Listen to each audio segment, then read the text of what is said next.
देवेंद्र फडणवीस शक्यतो तेव्हा डाव करू शकतो.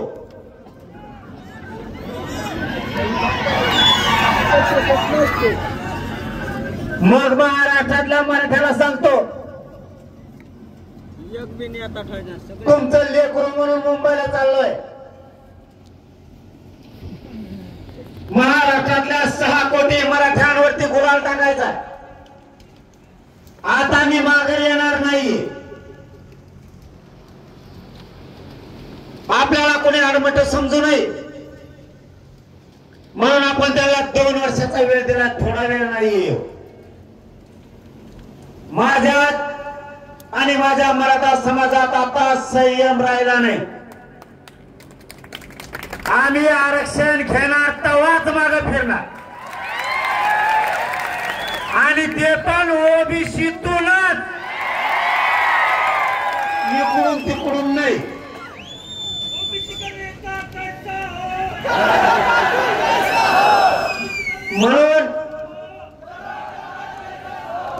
म्हणून इथून जाताना आपण मात्र शांततेत जायचं. मी तुमचा शब्द मोडला नाही, तुम्ही मराठ्यांनी माझा शब्द मोडायचा.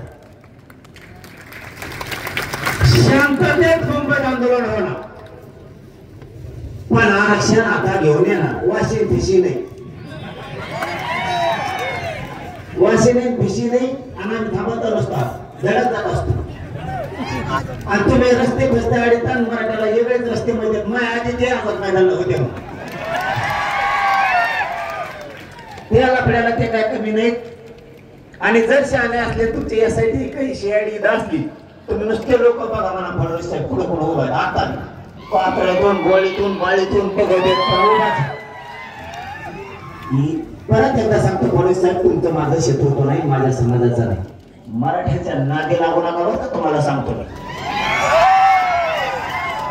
तुम्ही आमचा हक्काच आहे ते द्या, नादी लागू नका. पहिला भावाचे तू खरंच रोड लोक आहेत का काय सगळे?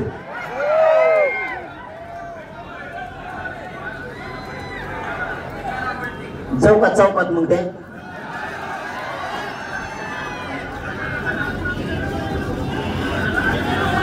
डबल काय म्हणजे 2 सभा नवलं दुखायला मग आता.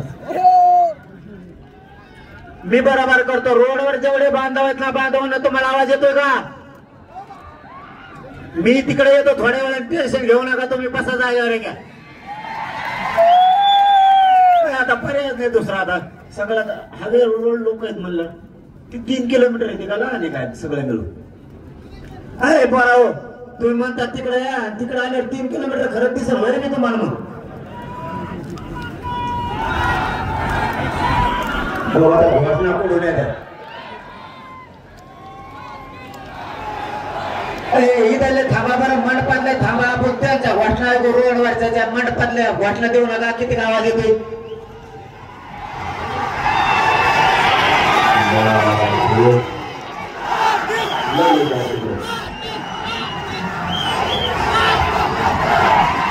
आता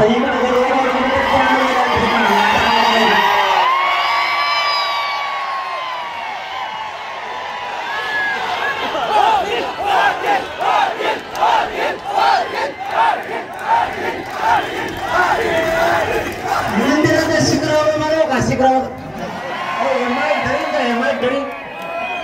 नाही धरणं सगळ्यात दिसेल डोक्यात ताना. ते पाटावर पाहिजे लोक. आता पाटावर म्हणल्यावर सगळ्यात अगोदर तुमच्या नतमस्तक होत रे बाबा. तुम्हाला तोड नाही, मराठ्याला तोड नाही. तुम्हाला तोड नाही. तुम्हाला कोणी अपमान केला ना, तुम्ही त्याची जिरीतच पहा. आपला विषय पुरा करू वाटल्यास मी रोडवर येतो, पण आपण पुरा विषय करू इथं. आपण तुम्हाला हे विषय सांगत होतो, मराठ्याच्या एकाही पोराला जर मुंबईत काठी लागली तर फडणवीस साहेब महाराष्ट्रातले पांदण रस्ते सुद्धा सुरू राहणार नाही. ग्रामीण रस्ते हवे फिवे तर सोडूनच द्या, पण पांढर रस्त्याने सुद्धा फिरता येणार नाहीत, कारण याला मराठी म्हणतात. मग एक लक्षात ठेवा, आम्ही शांततेत इथं आपण